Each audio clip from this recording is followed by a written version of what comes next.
Hey there, sorry folks, I think I was in the wrong Zoom link, so I apologize for keeping you waiting. Normally I would say we'll wait a couple of minutes for other people to join, but I think we'll just go ahead and jump in. I will screen share, give me just 1 second.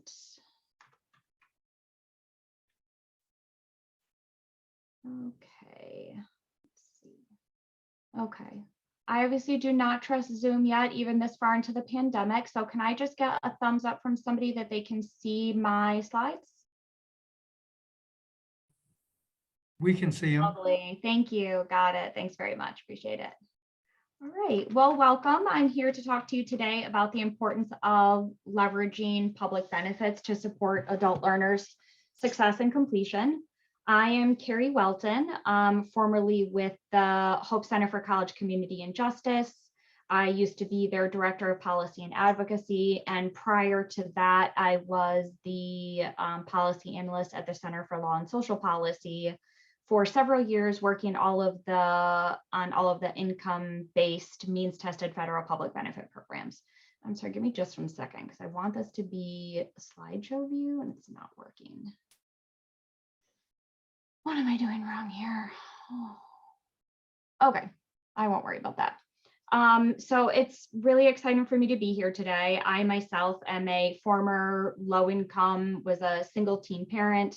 Took me 11 years to get my bachelor's degree, and it was really through the challenges that I faced attempting to access public benefit programs while trying to go to school to break my son and my own poverty cycle that I experienced barrier after barrier and hurdle and just got really frustrated and decided, well, somebody should change that. So I like to say that I do anti-poverty work through a post-secondary lens. Proud community college student, first gen, all of those things, and really excited to be here talking with you folks today.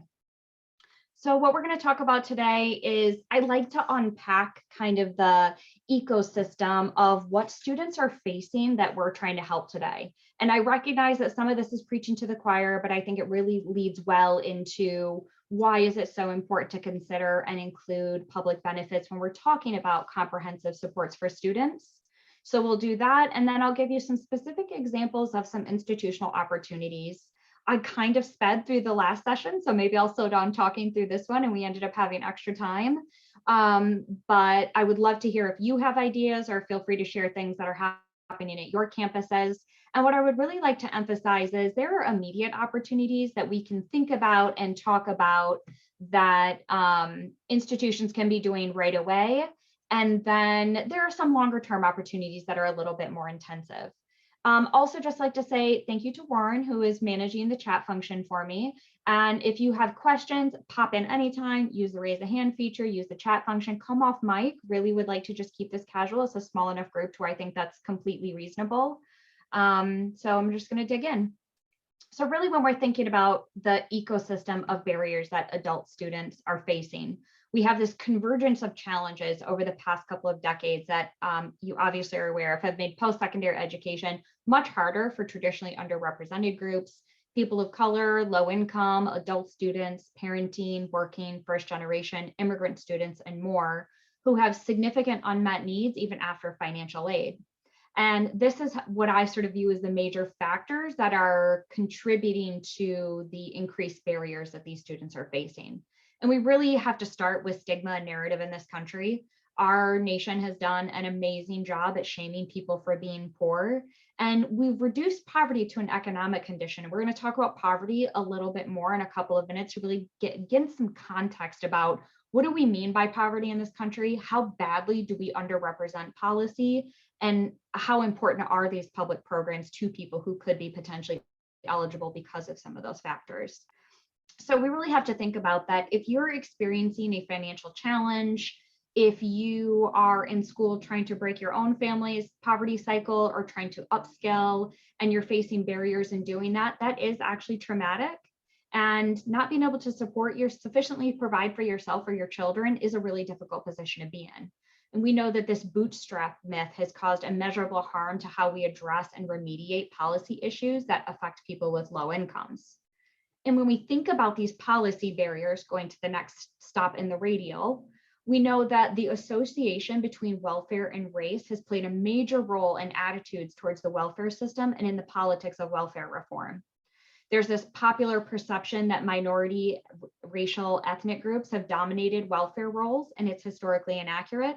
Minorities have historically accounted for no more of the welfare caseload than white families. But because of systemic racism, there are higher rates of participation as a proportion of their overall demographics and the population. Because African Americans, for example, are 3 times as likely as white people to fall below the poverty level and have the chance for qualifying for welfare benefits. So I think it's a really good example of a statistic that has been skewed to perpetuate harmful narratives and frankly, reduce the ability to change policies in a way that's actually improves equity and opportunity. And we know that higher education norms, traditional higher education norms, have contributed to some of these policy barriers. The perception that there is a right pathway to education and that, students should go to high school and then, go to college and finish college, maybe work for a couple of years, get married, have a meaningful career, have 2.5 children and a golden retriever. We know that this is certainly the ideal pathway to and through higher education. And it's certainly easier for some students to be able to follow that pathway. That's not the reality for many students. That certainly was not my reality. And we're still operating in programs and structures that perpetuate this myth about who the traditional students are. Now, I know all of you working at community colleges know better, but just have to include it. And then when we think about employment outcomes, you're also well aware that it's virtually impossible these days to find a family sustaining job without a post-secondary credential. That's only increased since the Great Recession. Right after the Great Recession, this is prior to the pandemic, 99% of the jobs that were being created required some form of post-secondary credential. And low-income students were enrolling in post-secondary programs at rates that actually exceeded their middle-income peers because they know well-paying jobs require a credential beyond high school. So these things are actually contributing to the harm that students are facing in their post-secondary challenges. I just want to pause for a second and unpack a little bit about what do we say? What do we mean when we say live in poverty? Because I feel like this has become a term that we throw around and we just generally accept that we have some knowledge of and actually really don't appreciate how bad this term is and how it continues to perpetuate the harm and the barriers that students are facing. So we're really thinking about, there's 2 measures of poverty. There's the US poverty measure, it's set at the federal level. It's dependent on family size and it's updated every year by the Census Bureau. And I'll get to what that update means in just a couple of minutes. It's mainly used for statistical purposes. And don't worry about these charts. I'll talk through them in just a second. It's very wonky. I'm a massive nerd about this stuff. So I had to really pull myself back. So if you have any questions or you're like, I still don't get it, please feel free to just, wave a flag. So what this estimates really do is give us an opportunity to calculate numbers such as the number of Americans in poverty every year. But the formula is derived from the average food budget from 1955. It indicated that families spent about 1/3 of their budget on food. So that number was literally tripled and said, okay, this is a reasonable poverty measure, and it has literally never been updated. So yes, that is correct. The formula that we use to calculate poverty in this country is based on a 1955 food budget multiplied by 3. It is updated annually, adjusted slightly to the consumer price index, but that's it. So I'm going to draw your eyes to this red circle. When we think about what does it mean to live in poverty, this line following across a 3-person family, once this family, and these numbers are based on 2020 because this was the Census Bureau's most recent information. We have annual poverty guidelines updated for every year. I'll talk about that in just a second on the right side. But so for a person in a 3-person family, if they made $20,853 in 2020, they were not considered in poverty. So we just think about how low that number is and your own salaries and wages and what they are able to, how far you're able to stretch those. That's a staggeringly low number for a family of 3. I'm going to unpack this a little bit more in the next slide when we go from sort of this poverty measure to what does that actually mean for programs? We'll talk about that in the next slide. So then we think about this top number, the circled number, 11.4%. In 2020, the Census Bureau estimated that 37.2 million Americans lived in poverty, which means for those categories, they had to be under that number, which was about 11.4% of the population. But this massively underrepresents poverty, not only in what we define as poverty, but it leaves out so many people. So people in institutions such as prisons, long-term care hospitals, nursing homes are not included in these numbers. Students living in dorms are not counted unless when their families are surveyed, they're included in their interview. And then people who are facing homelessness or housing instability are also not included. So I think this really just lends some context of how insufficient our what we mean by when we say poverty, and then how that translates to what does that mean for program eligibility. I'm just going to pause for 1 second. That was a lot, and make sure it is appalling. Yes, I agree. Thank you. Just referring to somebody's comment in the chat. So when we talk about the poverty guidelines, the Federal Department of Health and Human Services uses the federal poverty measure, and it's a simplification. They use it for administrative purposes, and it's really used for determining financial eligibility for federal programs. So this number you see on the right-hand side that says it's a 3-person family household, and the poverty guideline is 23,030, and it's pretty close to what the federal poverty measure is. It's adjusted slightly, but that is essentially saying that at 100% of poverty for a 3-person family for determination of eligibility for programs is about that $23,000. I'm going to jump to the next slide unless anybody has any questions, and really give you some context of like, what does that mean for program eligibility?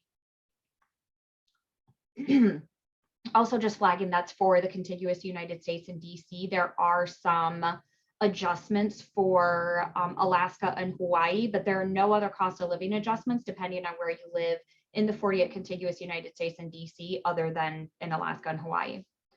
So I'm taking this example of a single parent with 2 kids. And on the left-hand side is what we just covered with that federal poverty level. I brought down that number, that 23,030. And monthly, that's about $1,900, weekly about $400, hourly about $14 for a single parent to be able to support their child and be considered in poverty.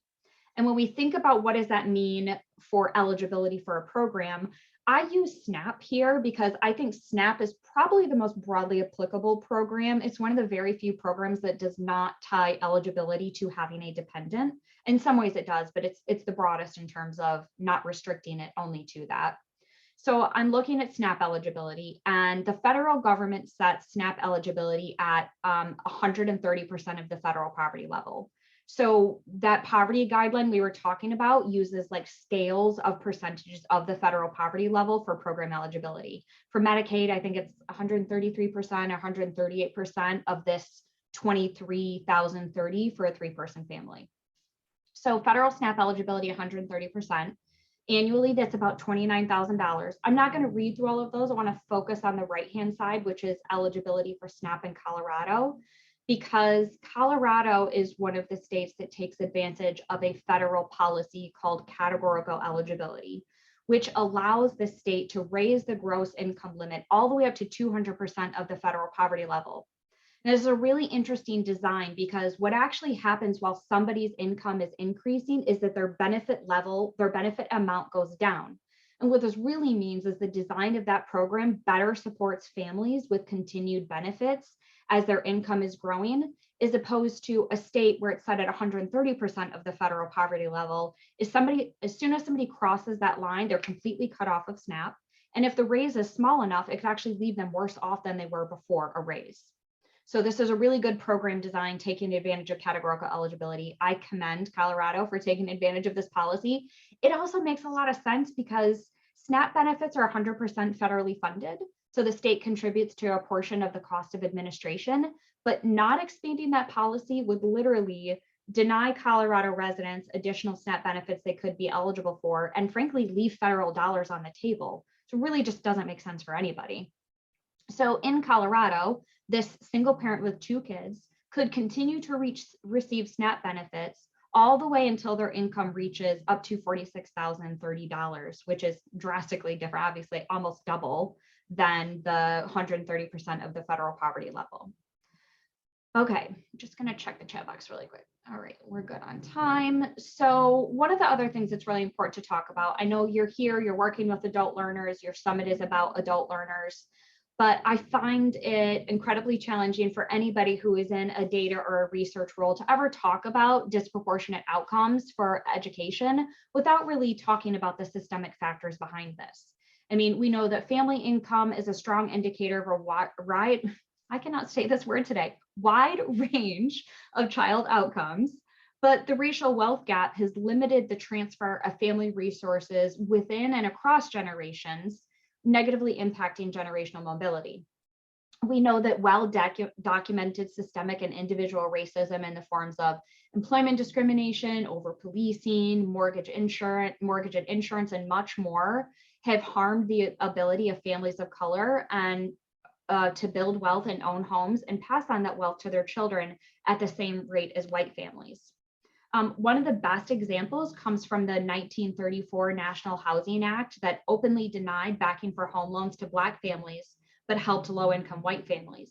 And it's in fact the differences in rates of home ownership and the value of homes between white families and communities of color that have been cited as one of the largest contributors to the racial wealth gap. And we know that students of color, in this case, Black, Hispanic, Latino, American Indian, or Alaska Native, are more likely to be considered financially independent and do not rely on resources from their parents. So they bear more of the cost of college and have higher levels of unmet need. And we know that can result in students being more likely to borrow, working more hours, decreased enrollment, and dropping out. And all of these things contribute to less successful post-secondary outcomes. And I think this context is critical when discussing disproportionate educational outcomes because they do not occur in a vacuum. So when we talk about actual data about disproportionate outcomes and leveraging public benefits to support students, we see that nationally, 54.8% of all students who started in any type of college or university in fall 2010, which was, I know, a long time ago, as of the last time this slide was updated, that was the most recent information, completed a degree or certificate within 6 years. And then when we compare that by rates of race and ethnicity among all students, we see disproportionate outcomes, certainly for Hispanic students and Black students.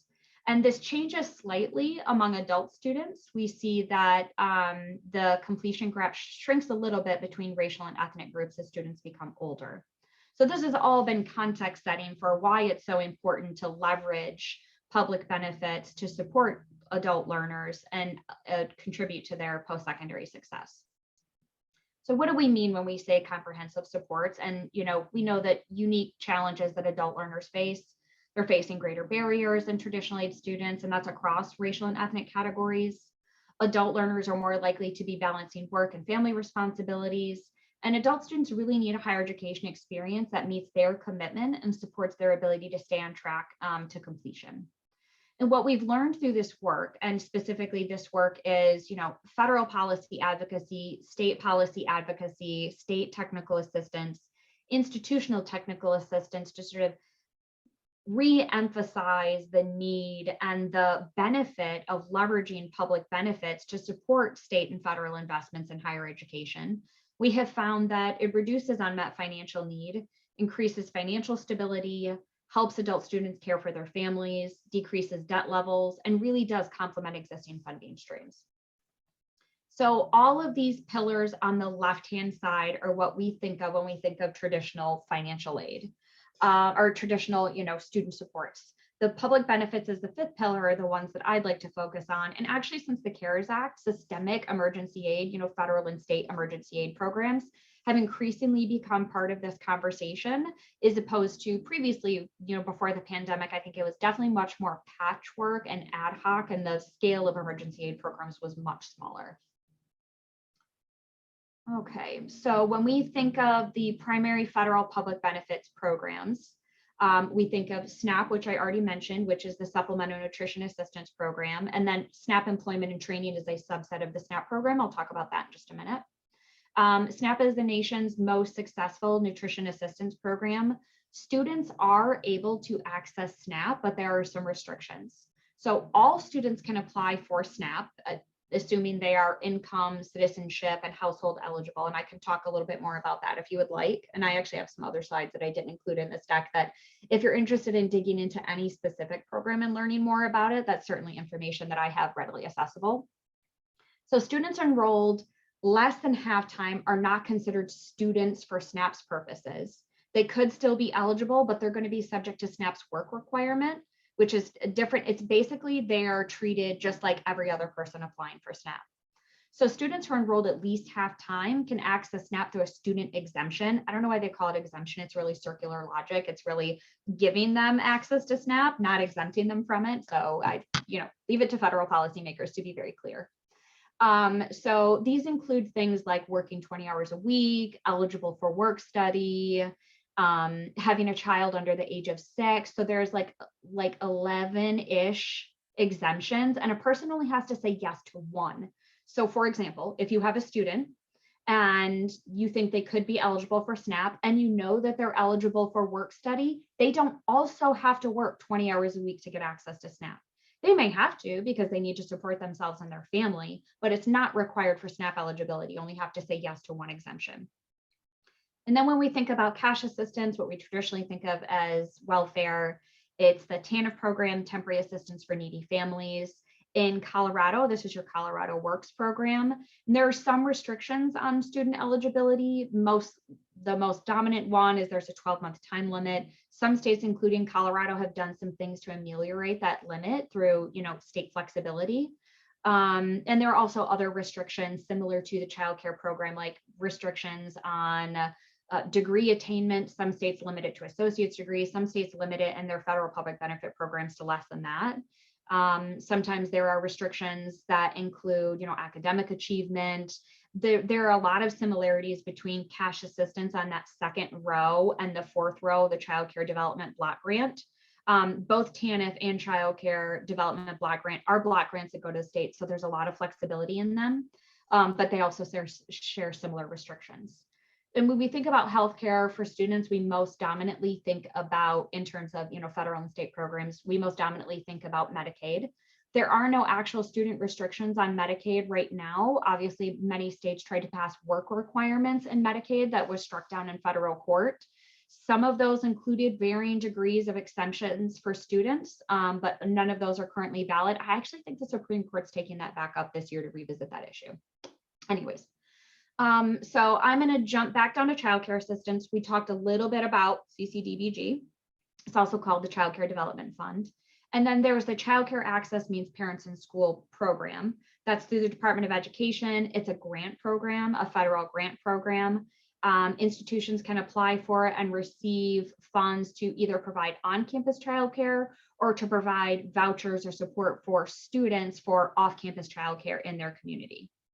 And we think about tax credits. I don't really consider tax credits. I know I'm supposed to include it because that's what like a good policy person would do, but I don't really consider tax credits a public benefit program from the standpoint that it's very time limited. And if you're a person who's in crisis March through December or March through January, that tax credit really doesn't do anything for you. Certainly the earned income tax credit has a very large impact on people with low incomes when they're able to access it in the spring or whenever they get their tax refund. But a lot of research shows what they're actually doing is going back and filling gaps and paying back bills that they weren't able to do prior to receiving the earned income tax credit.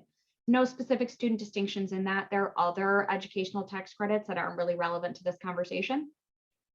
And then when we think of housing assistance, we really think of the income-based housing voucher program. That's a federal program that's usually rolled down to local housing authorities. Some states and some institutions have partnered directly with local housing authorities on interesting pilot programs around housing. There's a great example out of Massachusetts where they're leveraging, it's not even HUD dollars, it's some other funding stream. I can get you information on that if you're interested, but the state is partnering with local community colleges and a 4-year in their vicinity to provide beds in dorms for community college students facing homelessness and housing insecurity. It's really great. It's a really interesting model. They're in a couple of different, they're in several, or like year 3 of this phase, maybe. I think it kind of got thrown off for the pandemic, but it's a really interesting model. And that's leveraging federal dollars. There was a pilot program also available through HUD a couple of years ago, which when we did technical assistance in Louisiana, they had a very specific program targeted towards post-secondary students where it allowed them certain housing benefits by virtue of being a post-secondary student. So they were sort of testing that support for success and completion. I know I talk really fast. I'm going to pause for just like 5 seconds and see if anybody has any questions on this before I jump into like a specific example using SNAP ENT on the next slide.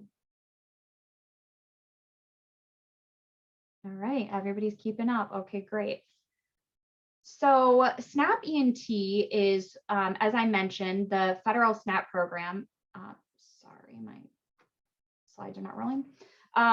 SNAP Employment and Training is the federal SNAP program's work requirement program. It's been in place since about the 1970s, which I actually really love giving this example because with the exception of Medicaid, there is not a single federal or state public benefit program that you can access without having to meet some form of work requirement. So this like back to, stigma narrative, this like notion out there that somebody can like not work and live off of welfare is just like factually inaccurate. So SNAP Employment and Training is an additional funding stream that the federal government provides to states. States pay a portion of the administration for the SNAP Employment and Training program in this left side bucket here. Or if they've maxed out those 100% funds, it can be a 50-50 match from the federal government for like administrative expenses. And then there are direct program expenses, tuition and fees, case management, wraparound, case management, wraparound supportive services, I think are kind of how we think about them at the higher ed level, job development. And then there's an additional bucket of 50-50 funds that institutions, if they are providing these services to students, transportation vouchers, help with dependent care, books, uniforms, all of those things, those institutions can draw down a 50% match for those services from the state/federal government. The only exception is they can't be using federal funds. So obviously, the federal government doesn't want you to double dip, but philanthropic, institutional, state dollars, all of that is eligible. We did, when I was at the Center for Law and Social Policy, technical assistance with your Department of Higher Education a couple of years ago. And while we were here, was really pleased to see Community College of Aurora be the first community college that was designated as a SNAP ENT. We call them third-party administrator in the state of Colorado. So they're actually leveraging this program, which you probably already knew that, but I feel like I would be remiss not to mention it. And I think there's a lot of opportunity for additional institutions to get engaged in that process. Okay, I'm sorry, I can't figure out why I can't just flip through these like a slideshow. It's not working. Okay, so I mentioned previously, what I would love for you to think about is not ways that the public benefit conversation adds to the already oppressive list of things that you can or should be or want to be doing for students. It really is an example to say, where are there opportunities to weave this in into the ways that you already interact with students? And your state has a wonderful under construction, still I hear is a little bit buggy based on the last session that we had. At least they are making an attempt to provide an online portal. Actually, Colorado Peak has been around for a while. This is like the next stage of it. They're working on it. They're doing some revising. I was like clicking through it in preparation for this presentation, and some of the pages go to like the old Colorado Peak. So if you get out there and you mess around with it, and Warren, if you could drop the link to Colorado Peak again in the chat, that was really helpful last time. So students can apply for any number of benefits through Colorado Peak. And if we think about how many ways that we connect to students and communicate them to various, resources through websites, embedding Colorado Peak in those, opportunities as part of those options is a really great sort of low-hanging fruit option. Okay, so to those institutional opportunities piece of it, this is the way that I think about how do we think about what are some immediate opportunities and what are some longer term opportunities? So first and foremost, it's really important to communicate about the availability of public benefits. And anytime, regardless of public benefits, I know I'm preaching to the choir a bit here, but anytime we are talking to, about, with, or writing communications for students, really keeping the perspective of, the trauma some students are facing and have faced through all of the ways that our system treats people, and being mindful about deficit-based narratives in communications with students is really important. I'll just give like an example of what I think of as like a deficit-based narrative. If they're so poor, why do they have an iPhone? There's a lot of really good reasons for that, including the way that cell phone companies allow people to finance cell phones, not to mention that those are, for some low income people, the only access they have to the internet. So I think of this like a really good example of like not a deficit-based narrative that we would like write that in a communication, but when we think about questioning our own implicit biases and the ways that, you know, we have grown up in this environment to think about poverty and, you know, how poverty has been projected to us, some of those things linger. And then really, I know nobody wants to continue to survey students, totally fair. If there's a way to do it naturally through some of the ways that you're already communicating about their experiences, about services, about ways to communicate with them, always a great opportunity. And then if you can bring a cohort of students together to think about how to communicate about these things, how to get the word out, how do you do it through peer networks? Some institutions have used, you know, peer groups on campus to help communicate about these things in the design of supportive services. And then the dissemination piece of it.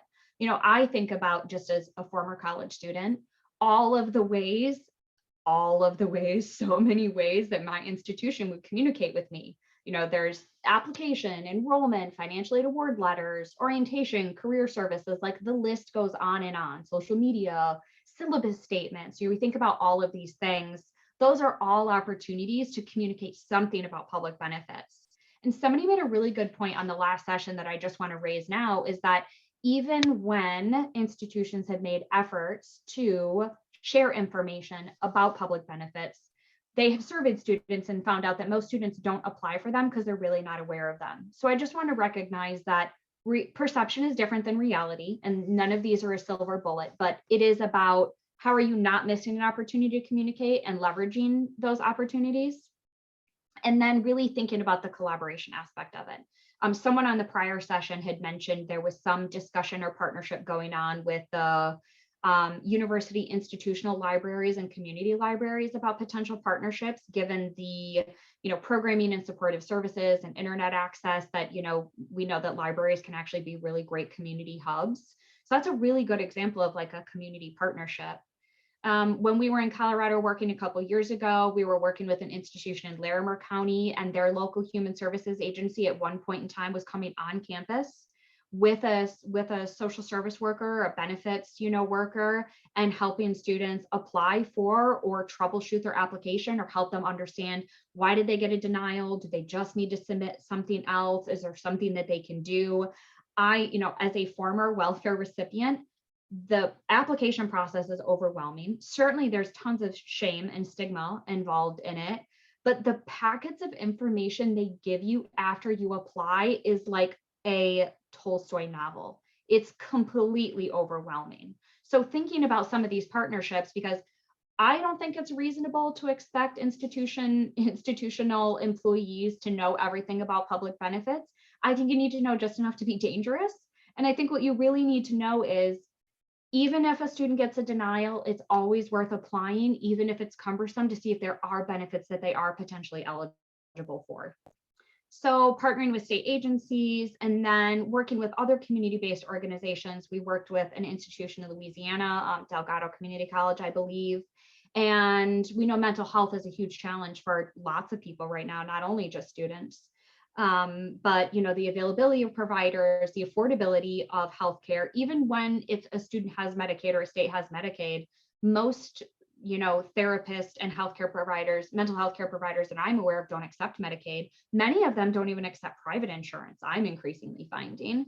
So, you know, working with some community-based organizations, they worked with a local faith-based organization that was providing mental health services in the community and struck up a partnership with them where they had, you know, space on campus to bring them in and to, you know, support students both in crisis, but also provide ongoing therapy services as requested. And then, you know, I've mentioned a little bit of this, I kind of sprinkled it in, but thinking about sort of that next level of, you know, Colorado's doing lots of amazing things. Colorado's been doing amazing things for years. So these are just a couple of other examples. For example, when we think about supporting the actual cost of attendance, California and Massachusetts use their state TANF block grant to actually fund need-based aid for potentially eligible students. And then Tennessee Reconnect uses their state block grant to fund both tuition type services and some supportive services for post-secondary students. And then several states have different programs about leveraging public benefit programs in ways that support sort of the wraparound services, case management type stuff. Maine has the HOPE program, which they passed through legislation. It funds campus navigators. University of Hawaii specifically has a program called Bridges to Hope that specifically works with TANF recipients to help them get to and through college. And then Virginia is actually leveraging their state SNAP ENT fund to support single stop sites. I think it's a limited term 1-year thing, but these are really interesting examples of potentially what's possible. We already covered SNAP ENT a little bit, but childcare programs can fund not only childcare slots for children, but it can also cover study and travel time in some instances. And I've already mentioned that expanded Medicaid is great for increasing the supportive services to students. So key takeaways, really, what can you do now, right? Inform everywhere and often, refer people to Colorado Peak. And then the next level is really, where can you embed services in the ways that would really make sense and how your institution, operates with students, and work with community partners to leverage federal and state resources.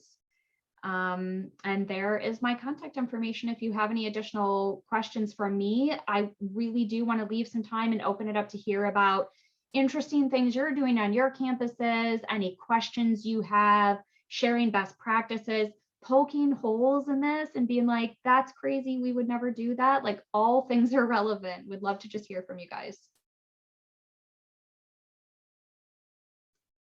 And if you decide you really need this time between this and the next session, I completely respect your desire to jump off.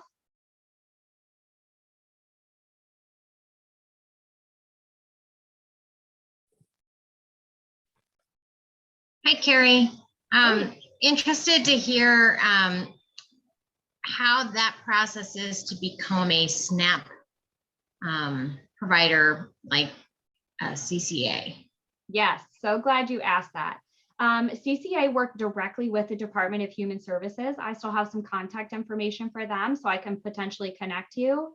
And I also still have some contacts at CCA, and I know they love talking about their process of getting it was a slog. It took them years and they never gave up. So happy to connect you with, I'm hoping the contact that I worked with is still there. So okay, great. Yeah, it really is basically a contract with the state. So there's some sort of MOU, and then you have to work with the state. So there's sort of like a reverse information sharing, where I think you share a list of students and then they identify if any of them are receiving SNAP, and then you can offer them supportive services. That's my understanding of how it works.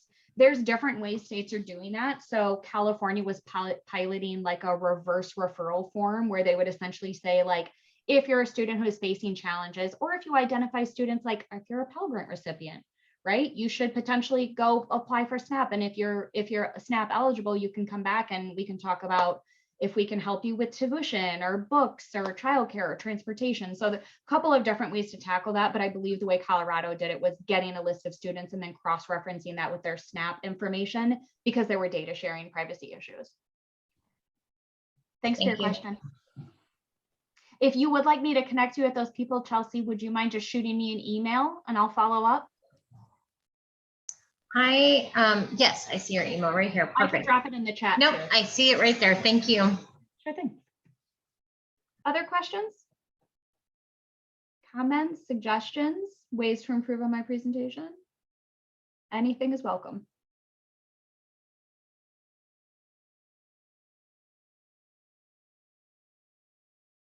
Okay. Well, thank you all so much for coming. I hope you enjoy the rest of your day, and thank you for your commitment to students.